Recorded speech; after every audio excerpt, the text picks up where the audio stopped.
سب سے پہلے تو آپ یہ ویڈیو دیکھیں. تھانوں پورے قرآن وچ الحمدللہ کہ والناس تک کسی ایک جگہ تے رب نے تھانوں ختم پڑھنے دا ارواواں دا حکم دیتا ہوئے تے مینوں کٹ کے دکھا دو. میں تے حافظ نہیں ہوں, تسی علم والے ہو زیادہ. حدیث میں حضور نے کہا ارواہیں دلوانے کا. ہن بھی کسی کول علم ہوئے تے دس سکتے ہو مینوں. اے نہ آکھو کہ جی ساڈے کول تے ہے سی, دسو. اوے اللہ نے نہیں کہا.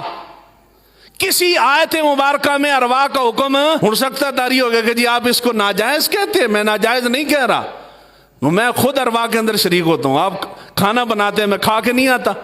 اگر میں ناجائز سمجھوں تو کھانا نہ کھاؤں. جس طرح فوتگی والے گھر میں نہیں جاتا, میں ناجائز سمجھتا ہوں, نہیں جاتا میں. جی حکم دینا یہ الگ بات ہے, جائز ناجائز ایک الگ شے ہے. جائز ارواح دلوانا جائز ہے, مگر حکم اللہ کے رسول نے نہیں دیا. اس کے باوجود جس کا حکم نہیں ہے, پوری قوم تیار ہو کے آپ ارواح والے گھر جائیں نا تو سارا گھر بھرا ہوتا ہے. سارے کیوں ہے جی؟ ارواح واسطے بیٹھے ہیں. وہی لوگ اٹھ کے مسجد میں نماز کے لیے نہیں آتے.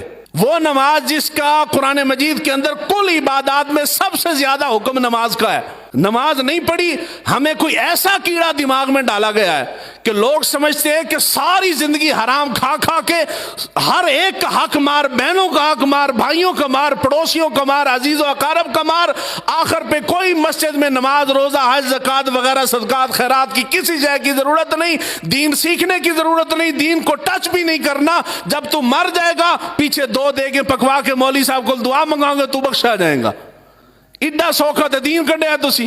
جی ارواحوں سے بندہ بخشا, آنکھوں آؤن ارواحوں سے بندہ بخشا جاتا تو صحابہ جنگوں میں نہ جاتے. یہ جو تلواریں ٹوٹی ہیں نا, تلواریں توڑنے کی تو ضرورت ہی کوئی نہیں تھی. اے حضور نو دیکھے تے بعد بشارت مل گئی تے بخشے نہ گئے.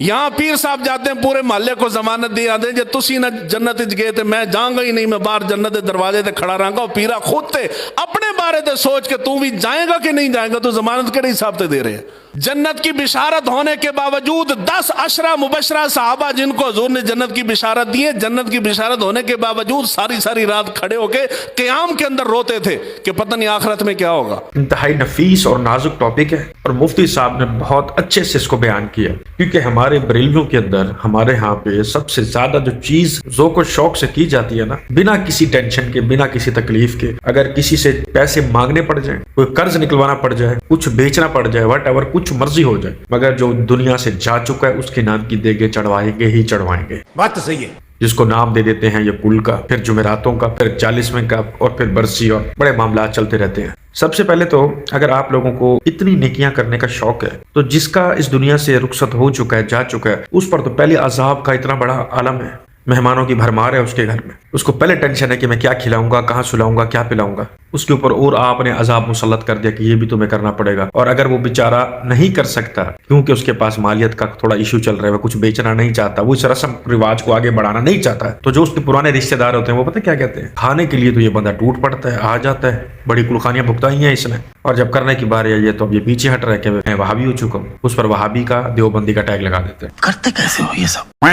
ہمارے ہاں کردار سے انسان کو نہیں پہچانا جاتا, نہ ہی اخلاق سے پہچانا جاتا. جو ہمارے ہاں رواج قائم کیے گئے ہیں نا, کئی سو سالوں سے جو چلتے آ رہے ہیں, ان رواجوں سے انسان کی پہچان کی جاتی ہے کہ یہ دیوبندی ہے, یہ بریلوی ہوگا, یہ اہل حدیث ہوگا, یہ اہل تشیع ہوگا. اور انہی سسٹمز کی وجہ سے, انہی رواجوں کی وجہ سے جو بدماش قسم کے, زانی قسم کے, چور ڈاکو قاتل قسم کے لوگ ہیں, جو لوگوں کا حق دبا دبا کے, حق مار مار کے, چھینا جھپٹی کے اندر جو لاکھوں کروڑوں کا مال دبا کر بیٹھے ہیں, جو اپنی آخرت کو بھلا کر بیٹھے ہیں, پھر ان لوگوں کو ٹارگٹ کرتے ہیں یہ مولوی اور یہ عالم اور یہ جو نقلی پیر اور پتہ نہیں کیا کچھ بنے ہوئے ہوتے ہیں, دین کا لبادہ اوڑھ کے جو پھر رہے ہوتے ہیں. پھر وہ ایسے لوگوں کو ٹارگٹ کرتے ہیں کہ اگر تم اپنی بخشش کروانا چاہتے ہو فلاں جگہ پہ مسجد بنوا دو, بخشش کروانا چاہتے ہو انہی حرام کے پیسوں سے فلاں جگہ مدرسے بنوا دو, اگر بخشش کروانا چاہتے ہو اتنی دیگیں چڑھوا دو. عنقریب 22 رجب المرجب کی آمد ہے, اور اس مبارک تاریخ کو عاشقان اہل بیت سیدنا جعفر صادق رضی اللہ تعالیٰ عنہ کا یہ مبارک دن مناتے ہیں. پچھلے سال بھی الحمدللہ مدنی چینل پر بھی یہ دن منایا گیا اور اہل بیت کا فیضان لینے کی کوشش کی گئی. تو بابا یہ بعض کو اس معاملے میں کافی وسوسے آتے رہتے ہیں کہ یہ کیا, یہ مطلب دین اور یہ کیا کنڈا, اور پھر کنڈے میں بھی کھیر, پھر اس کے ساتھ بھی پوری بھی مٹی کے برتن میں, تو یہ کرتے کیا ہو آپ لوگ, کیا لگا کر رکھا ہوا ہے یہ, تو مطلب اس طرح کیا ان کو کہیں, اچھا خاصا کھا رہے ہوتے ہیں اس کو لیکن ان کو تکلیف بہت ہو رہی ہوتی ہے, کچھ اس کا حل ارشاد فرمائیے. یہ جو 22 رجب المرجب کو سیدنا امام جعفر صادق رضی اللہ تعالیٰ عنہ کی نیاز جو ہم کرتے ہیں کھیر پوریاں, تو کھیر پوریاں یا کنڈے